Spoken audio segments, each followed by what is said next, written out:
I have something very, very important to me that I want to talk about. This message is mainly directly toward people that I grew up with in Polk County, Florida, specifically in the town until I was 23. I announced the other day, 3 or 4 days ago, that I had accepted the job at the post office.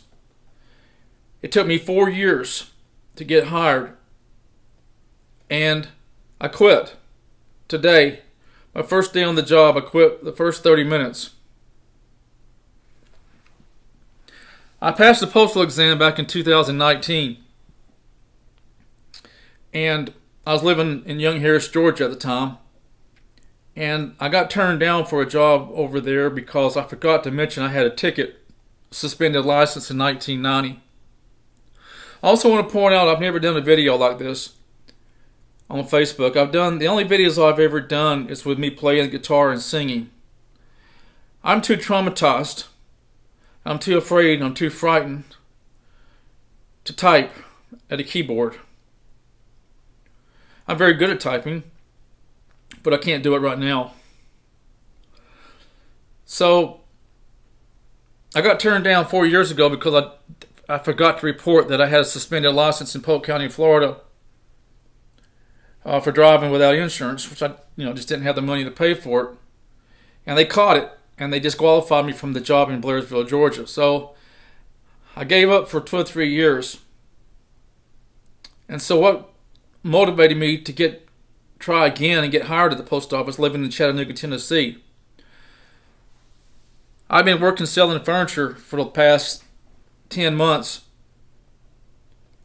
Actually, I've sold furniture for the last 3 years, but this is very notable to the people who live in Polk County. I was working for Badcock Furniture in Chattanooga, and the reason it's notable to the people I grew up with, Badcock Furniture is based in Polk County, Florida, specifically Mulberry. So I grew up with the name Badcock Furniture from the time I've been 3 years old. We had one in Florida, there's a Badcock Furniture store. I gave them my notice, and I left with dignity. I could go back one day, I guess, if I could be rehired. I left because I was dissatisfied with the job. I didn't like it. It was very unfulfilling, and I wasn't making $2,000 a month. But I had to get out. I accumulated $16,000 of credit card debt. $16,000 of credit card, and I wasn't getting anywhere. So about 3 months ago, I tried to rekindle my desire to join the Postal Service as a driver, a rural carrier associate. So I had to go back and update my 5-year history. You have to account for 5 years, every day. Unemployed, employed, it doesn't matter. You got to account for 5 years going backwards. And I did all that, and I got my references together. And then I went down to get fingerprinted about 3 weeks ago. I started getting really nervous. I said, "Well, this thing's moving along fast now. This thing's moving. I never got fingerprinted before, but it's moving along." And I knew they were going to offer me a job. And then the background check, they had to do the FBI background check. I said, "Well, maybe I might fail that." Truthfully, I kind of hoping I would. I really wasn't sure that I had it in me to work at the post office or the United States Postal Service. But I passed the background check, and I got offered a job in Ooltewah, Tennessee, which is about 6 miles from here. It's just a suburb of Chattanooga. And I had to go through orientation. Then I had the driver certification, which I did Friday was the last day. Friday was my driver certification, where I had to spend 6 hours driving courses, obstacle courses, and I kept backing into cones, and I almost got disqualified. And I still had 4 more days of training I was supposed to do next week. It's called the Carrier Academy. It's where you learn how to deliver mail. You don't have to go to the Carrier Academy to deliver Amazon. So the driver instructor told me that he said, "Be ready when you get completed this training." So They told me to come in this morning, and I've been scared ever since Thursday or Friday, knowing this is going to be my first day. And I had a feeling they were going to put me right straight into a truck with no training. Well, as far as nobody going with me, nobody to shadow. And I wasn't ready for it. And I hadn't been able to sleep for 3 weeks, basically. I'm a nervous wreck. I'm still recovering from a traumatic event that happened. And I might mention that a little bit later on again. I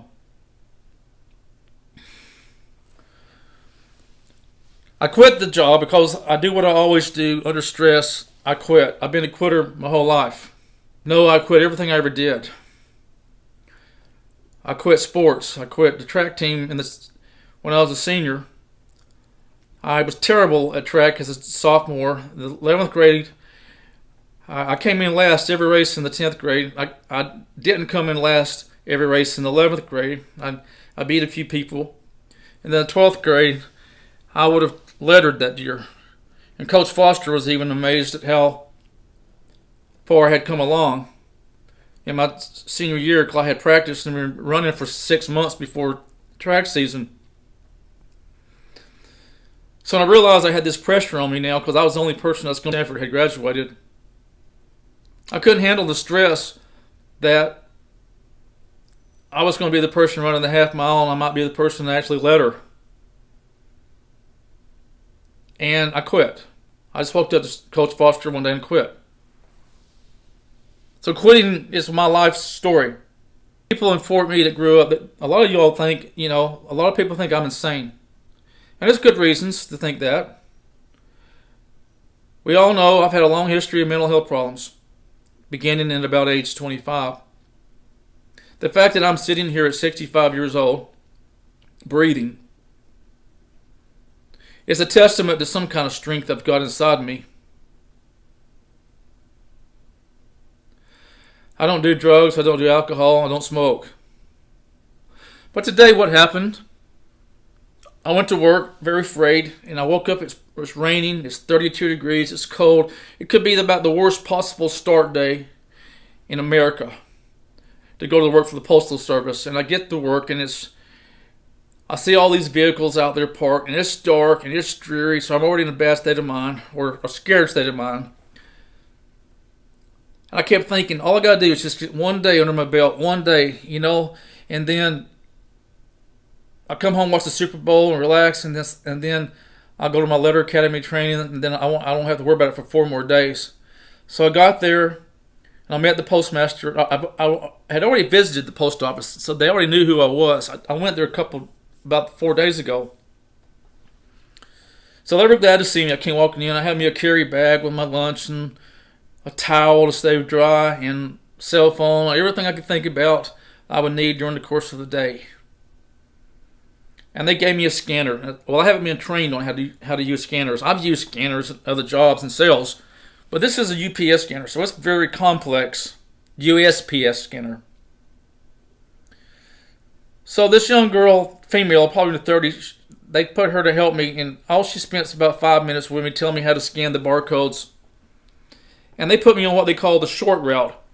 You only have 94 packages. 94 packages on the first day of my job in rainy weather, and I haven't, I'm going to be driving by myself in a right-hand driven vehicle, which I've already, I'm okay with the driving part of it.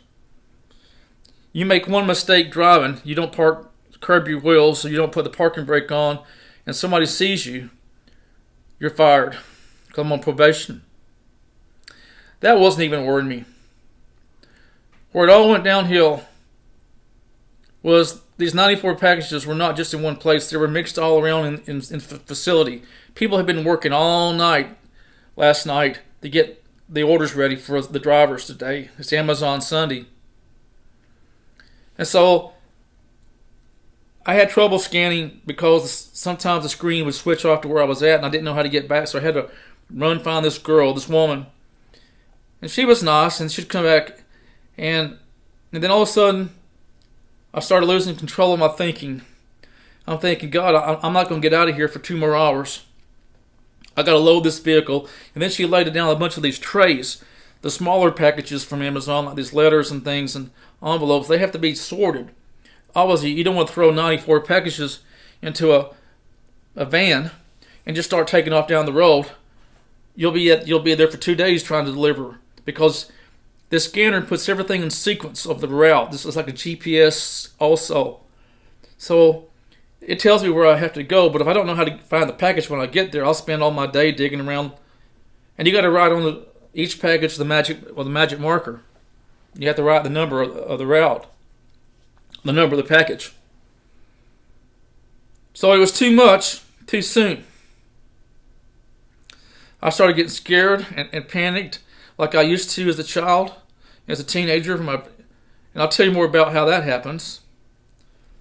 It's just like I'm reliving the terror of my childhood when I was beaten. I was beaten by my father for 5 years when I was 9 years old till about 13.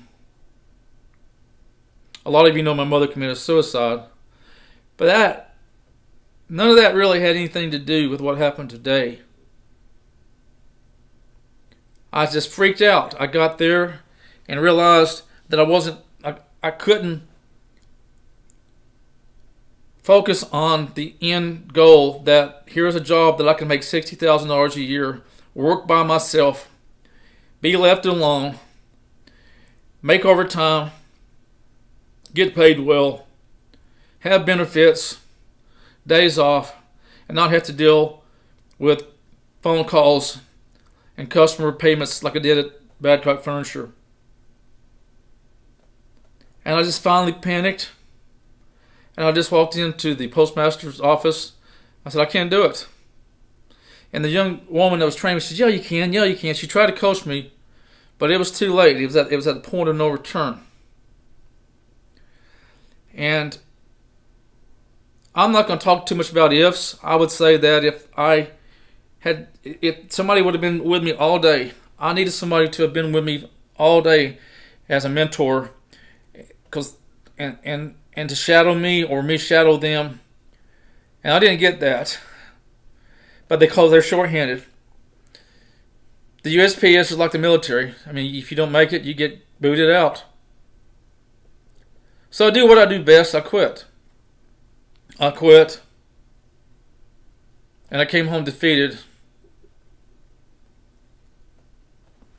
Because I did not have the skills mentally to deal with this distress and discomfort.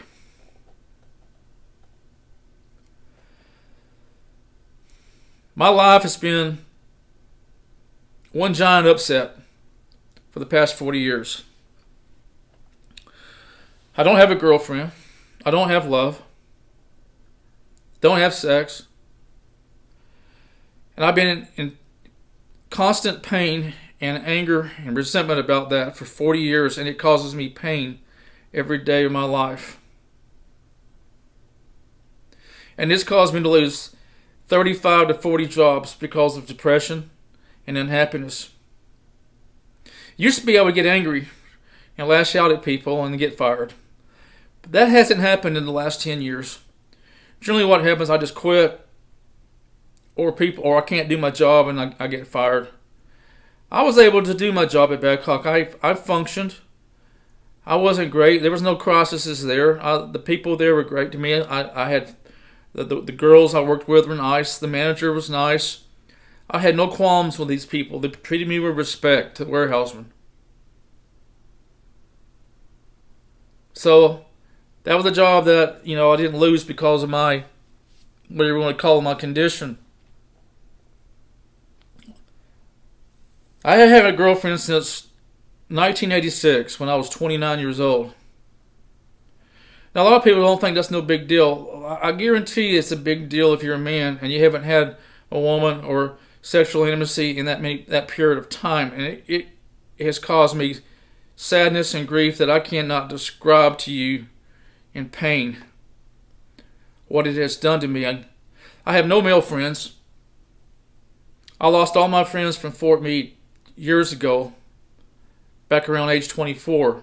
When my mother committed suicide, my best friend,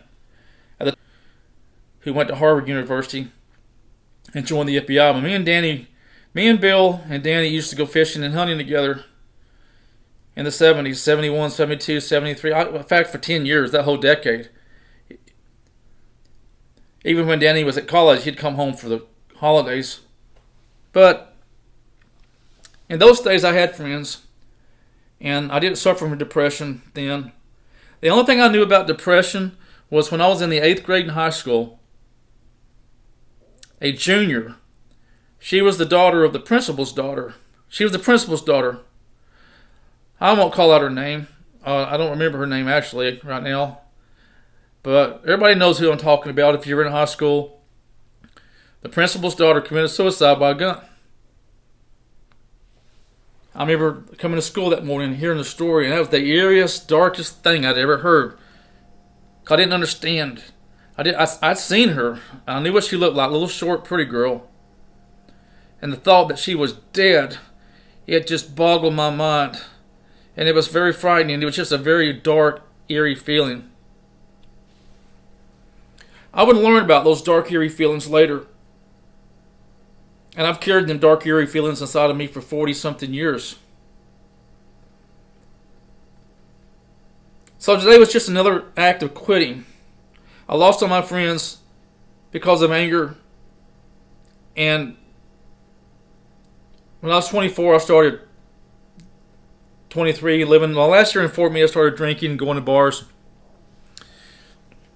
chasing girls.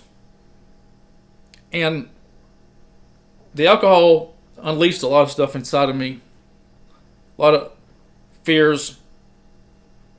And it set me up, criticized me for the way I treated him. He couldn't understand why I didn't like my parents. I never told any of my what was going on the beatings at my home and the threats of being killed, my mother being beaten before my eyes. And sometimes the neighbors would come over. Mr. Carmichael would come over. Gladys Hurst would come over and intervene because they could hear my father beat me from hundreds of yards away, hundreds of feet away. And I lived with that terror for 6 years. My mother couldn't protect me. So now you know why she killed herself.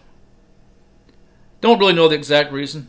But the point is, I never told my friend Bill or any of us at the church. I kept all that stuff within me because I could handle it then. I could handle it because I was connected to people and I felt loved. And even if I didn't have a girlfriend, I felt loved. And I didn't have what you call depression. I went to college for 3 years. I learned how to play guitar and I sang in the choir. And I traveled to Costa Rica and Puerto Rico and Key West.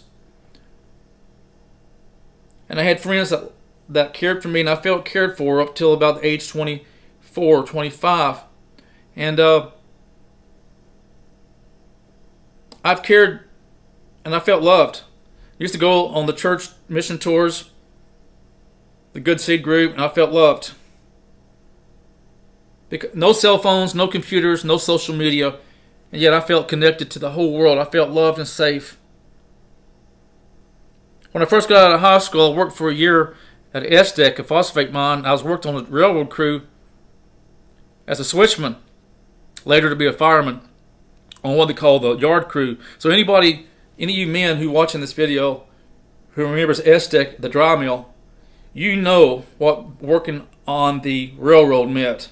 It was a bust your butt job. It was a dangerous job. It was working on a train and hooking up cars and backing up trains and having to watch out at night, especially on the graveyard shift. It was a dangerous job. And I was terrified of that job for 4 months. And they yelled at me, buddy. The engineers, they yelled at me.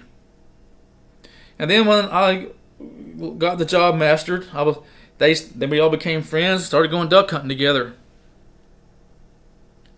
But the problem is I didn't take it personal when they yelled at me or called me an SOB. They cussed me, because I had love in my heart. It wasn't about Jesus. It wasn't about the God. It wasn't about the church. It was about people that loved me at the church. So let me tell you what I am. I'm not a Baptist no more, folks. I'm a New Ager, okay? Course in Miracles. Shirley MacLaine, Out on the Limb. I've been to channeling sessions. Abraham Hicks. I'm what you call a metaphysical person. That's going to upset a bunch of y'all. And you're going to think I'm going to go to hell for it. Well, I don't believe in hell. other than the hell I'm living right now. But I grew up in Southern Baptist for 23 years, but I don't believe that no more. I left that. I got involved in Unity Church, and like I said, it's what I do. Has it helped me? It's helped me become wise, but it hasn't helped me heal. I'm trapped as about a 10-year-old inside here. When I was 25 years old, a counselor told me in Lakeland, Florida, he said, I'm 7 years behind everybody else my age. And I agreed with him. I had already thought, here I'm 26, and I was noticing people 16, 17, 18, they're already having girlfriends and having sex and jobs that I couldn't have done. I couldn't even make change in the 11th grade at the FFA. We sold corn in the FFA in my junior year down at the American Legion. And I didn't know how to take a $10 bill and get back change if somebody paid me $4 for a bushel of corn. And I was too ashamed to tell anybody. So life skills, I was 7 years behind. Well, today I'm 65 and a half, 66 in June. I estimate I am 40 to 45 years behind y'all, the rest of y'all. You people in your 20s have more life skills, relationships, and marriages and children that I'll never have in this lifetime. I don't have the relationship skills. I haven't been on 2 dates in the last 35 years, 40 years. The last girlfriend I had was in 1986 in Lakeland, and she only stayed with me 2.5 months. There is an event that happened to me when I was 18 years old that I've never gotten over. It was my first and only really girlfriend. I won't mention her name, and some of y'all are going to remember it. I met her when I was 18. And she was not from Fort Meade. She was from Georgia. And that was the first time I'd ever felt liked by a girl. I didn't go to my proms. I didn't have the self-esteem to go on dates in high school. And I took one girl out on a date after I graduated in high school, and she promptly rejected me 2 weeks later. And her name was Jan. I won't mention her last name. But this girl came up to me at church one night in Berean Hall. We called Berean Hall in Baptist Church, and she started flirting with me. But she was a young girl. I'd seen her around in the trailer park close to where I lived. I thought she was about 15, but she was about 13. So anyhow, it started about in August 1975, and I fell deep in love. I'm talking about I had never had anybody show me love before, and I was starving for love and affection, and I fell in love with this young girl. And it was sweet, and it was beautiful. Nothing sexual going on. I never even kissed her. And I fell in love, and I never felt so special, and life took on magic and meaning and wonder. And I was going to work at SDEC at the time. This is before I went to college. And I'd go on those dark graveyard shifts, and I felt joy in my heart because I had her in my heart, and I knew she was thinking about me wherever she was. And we had to hide the relationship from her parents because she was so young. And then we went to Disney World on New Year's Eve, 1975, the church. It's the first time me and her had been together for 12. We were going to be together for 12 hours, holding hands, and her feeling her warmth against me. And we went to church. Went to Disney World on a charter bus, about an hour and a half drive from Fort Meade. And we were turned loose, and here we were. The first time me and her actually could be together and without limits. And of course, her parents didn't know she was with me. I had not met them, and I never felt so loved and so happy. And there's not a sexual feeling in my body about it. I can still smell the perfume of her today. And I broke my heart because on the way home that night, we was all on the charter bus and all the other guys, I'm not going to call out names, all the other boys, or men my age, and even older, they had their girls with them, and they were all on the bus making out. When I say making out, smooching. You could hear the sound of kissing. And that was the great highlight for them, the kiss. So on the way home, the young girls My girlfriend's leaning and looking at me the whole time. She's staring at me, and she's wanting me to kiss her. And I've never kissed a girl. And I had this belief that the way you earn a girl's respect is you don't be sexual with them, or you don't come on to them, or you don't take advantage of them, even with kissing.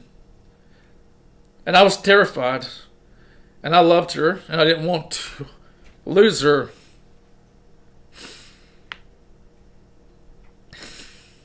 So I didn't kiss her. The whole way she gazed at me, looking at me lovingly. It's not that I didn't want to. I was content just to feel the love between me and her and the warmth of her body leaning against me. I had never felt so much love and acceptance in my life, and never have ever again. We get back to Fort Meade at 3 o'clock in the morning. Now it's 1976, January 1st, New Year's Day. And she lets me take her home. This is the first time she let me take her home and drop her off at her house and actually walk up on the porch. She lived in a mobile home park. She knew her parents were asleep and we were quiet. So I'm standing on the porch and she leans over and kisses me on the lips. And I go home feeling so happy. A new year. And I got this love in my life. And that was the end of the relationship. And she never told me why. I did see her a year later. I drove up to see her in Georgia, in Young Harris, Georgia, where she was from. She moved back to Young Harris, Georgia. And y'all hear me talk a lot about Young Harris because I ended up moving up there. I wanted to be close to the memory of somebody that loved me. So that's the reason I lived up there for 10 years. I never saw her the whole time I was there. She's gone. She's 5 years younger than me, and she's married. I mean, there's no... Sure, there was fantasies that I might reconnect with her. But she never... I did go back up to see her in November 1976. For some reason, she wanted me to come up and see her. Well, she actually wanted to come... One of her best friends to come up and see her. And she wanted me to drive. And then when the best friend didn't want to go, she then asked me. So that's how I found out about Young Harris, Georgia, and Blairsville, Hiawassee, and all that in 1976 when I was 19. And that's why that place is so special to me. Because this is where my only lover ever was. It's the only person I ever loved and ever loved me. I mean, but all this has to do with what happened today. It all has to do with what happened today.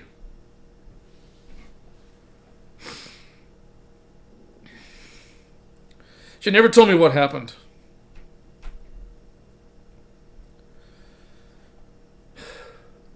I had one other relationship with a woman. Every girl I asked out in college, instant rejection. Then I had one other relationship with a woman. An older woman. She was 40 years old. And I was 24.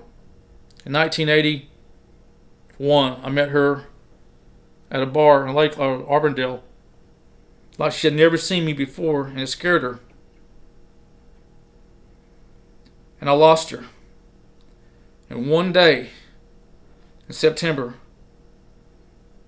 and I have never recovered from that incident either. That trauma from that restraining order from 40 years ago, this September, is still locked inside my soul. I tried many attempts in therapy to get help, and they all failed. They'd end up blaming me. When I tried to talk about what I did, they would shame me and tell me, what do you expect her to do? And that set me up to where I'm afraid of myself and afraid of other people and afraid of women. So I just gave up.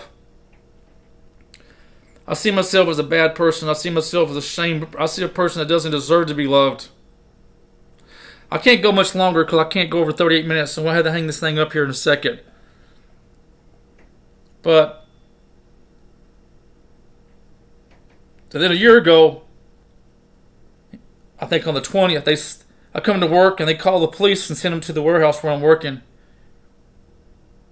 So the company freaks out. They think because I have mental health problems or because I had reached out to the HR line, they think I'm going to be your next great rage mass shooter, come in shooting everybody. So that's what they think. They didn't say that, of course. My boss had nothing to do with it. It was out of her hands. Once the HR heard about my problems, it got all over the company, and everybody freaks out. So now the police are in my work, and I feel like a piece of, shame and guilt. So they escort me off the property. I turn my keys in. I get fired the next day. And I never saw my boss again. And so then to make matters worse, 2 weeks goes by. After I'm recovering from losing my job and income and insurance, they filed a restraining order on me. Then I had to go to court last March. I hired an attorney who didn't give a crap about me. All she wanted was the $1,500. And I had spent 50 hours typing 20,000 words in response to my side of the story of what happened. They said I was sexually harassing her. And that's BS. And my attorney said, you do not want to go to court. Because if you do, they're going to file perjury charges against you. And you're going to spend time in jail. And that broke my heart. So now I've recovered from all that. I haven't recovered from it. I've been trying to see a counselor the last couple of months, and she's not helping me. So that's just a little bit of my past. I can't go over 38 minutes because I don't want to have a split file on this camera. I lost my job, and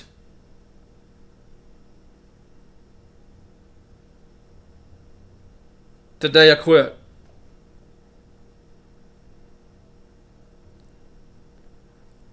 I just wanted to share that with y'all. I'm not going to say, I may not keep this video up for long for obvious reasons. Thank you for listening.